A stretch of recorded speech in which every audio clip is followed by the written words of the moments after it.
இந்திய கடலுக்குள்ளே 840 மீனவர்கள் இதுவரை சுட்டுக் கொல்லப்பட்டிருக்கிறார்கள்.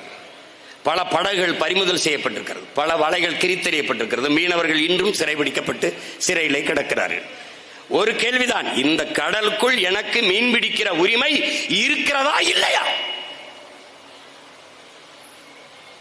செத்து விழுந்த மீனவன், சிறைபிடிக்கப்பட்ட மீனவனை இதுவரை இந்திய மீனவன் சுடப்பட்டான், இந்திய மீனவன் சிறைபிடிக்கப்பட்டான் என்று ஒரு நாடும் ஏடும் பதிவு செய்தது உண்டா?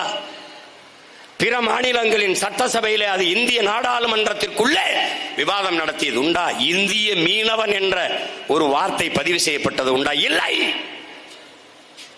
தமிழ் மீனவன் சிறைபிடிக்கப்பட்டான், தமிழ் மீனவன் சுடப்பட்டான் என்று சொல்கிற போதே இந்தியம் இறந்து தமிழ் தேசியம் பிறந்து விடுகிறது.